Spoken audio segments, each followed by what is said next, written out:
अगर एक ऐसा पदार्थ जो हमारे रोजमर्रा की जिंदगी को आसान बनाता है, वही धीरे धीरे हमारी धरती, हमारे शरीर और हमारी आने वाली पीढ़ियों के लिए सबसे बड़ा खतरा बन जाए। अगर वो हर जगह हो, हवा में, पानी में, खाने में, इवन हमारे खून तक में, तो सवाल उठता है कि क्या प्लास्टिक सिर्फ सुविधा है या फिर एक धीमा जहर। हेलो दोस्तों, मैं करण किशोर और आपका स्वागत है हमारे चैनल पर। आज हम बात कर रहे हैं एक ऐसे मुद्दे की जो हर इंसान की जिंदगी से जुड़ा हुआ है, प्लास्टिक या जीवन पर खतरा। प्लास्टिक एक ऐसा शब्द जो सुनने में सामान्य लगता है, लेकिन इसके पीछे छिपी सच्चाई बेहद खतरनाक है। 20वीं सदी में जब प्लास्टिक का इस्तेमाल शुरू हुआ था, तब इसे एक नई क्रांति माना गया था, क्योंकि ये हल्का, सस्ता, टिका और हर जरूरत के लिए उपयोगी। लेकिन आज वही प्लास्टिक हमारी सबसे बड़ी समस्या बन चुका है। हर साल दुनिया भर में लगभग 40 करोड़ टन प्लास्टिक का उत्पादन होता है, और सबसे चौंकाने वाली बात यह है कि इसका एक बड़ा हिस्सा सिंगल यूज प्लास्टिक होता है, यानी एक बार इस्तेमाल और फिर कचरे में। समस्या यही खत्म नहीं होती। प्लास्टिक कभी भी पूरी तरह खत्म नहीं होता,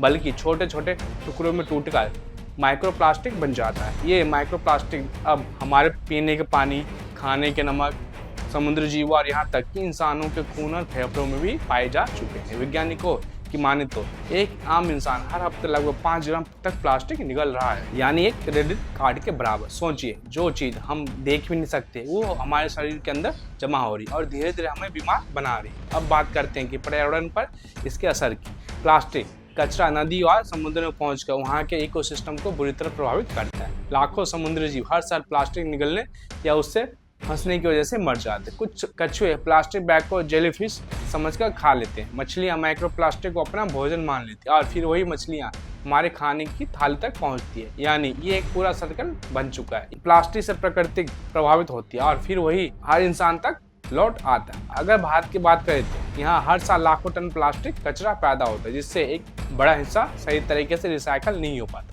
शहरों की नालियां जाम हो जाती हैं, बारिश के समय जलभराव की समस्या बढ़ जाती है, और कई बार यही प्लास्टिक बाढ़ जैसी स्थिति को भी जन्म देता है। दिल्ली, मुंबई, कोलकाता जैसे बड़े शहर इस समस्या से सबसे ज्यादा प्रभावित है। अब सवाल उठता है कि यही हाल रहा तो भविष्य कैसा होगा। एक्सपर्ट्स का मानना है कि अगर प्लास्टिक का इस्तेमाल इसी तरह बढ़ता रहा तो 2050 तक समुद्र में मछलियों से ज्यादा प्लास्टिक हो सकता है। क्लाइमेट चेंज पर भी इसका असर पड़ रहा है, क्योंकि प्लास्टिक बनाने और जलाने से भारी मात्रा में ग्रीन हाउस गैसेस निकलती है, जो ग्लोबल वार्मिंग को और तेज करती है। यानी प्लास्टिक सिर्फ कचरा नहीं, बल्कि क्लाइमेट क्राइसिस का भी बड़ा कारण बन चुका है। अब बात करते हैं कि सरकार के कदमों की। भारत सरकार ने सिंगल यूज प्लास्टिक पर बैन लगाने की दिशा में कई बड़े फैसले लिए। पहला, 1 जुलाई 2022 से कई प्रकार के सिंगल यूज प्लास्टिक प्रोडक्ट पर प्रतिबंध लगाया गया। इसके अलावा स्वच्छ भारत अभियान और प्लास्टिक वेस्ट मैनेजमेंट रूल्स के तहत प्लास्टिक कचरे को कम करने और रिसाइकल करने के कई गाइडलाइंस जारी की गई है। सरकार ने एक्सटेंड प्रोड्यूसर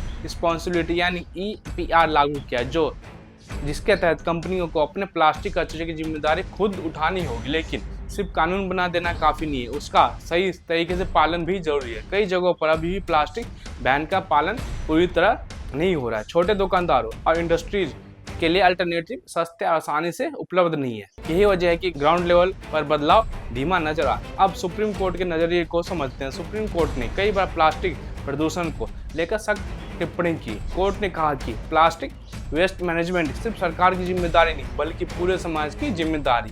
कोर्ट ने राज्यों को निर्देश दिए कि वे प्लास्टिक बैन को सख्ती से लागू करा और इलीगल मैन्युफैक्चरिंग यूनिट्स पर कार्रवाई करे। साथ ही कोर्ट ने यह भी कहा कि एनवायरमेंट प्रोटेक्शन को लेकर कोई भी लापरवाही आने वाली पीढ़ियों के साथ अन्याय होगा। अब सबसे बड़ा सवाल, क्या हम इस खतरे को रोक सकते हैं?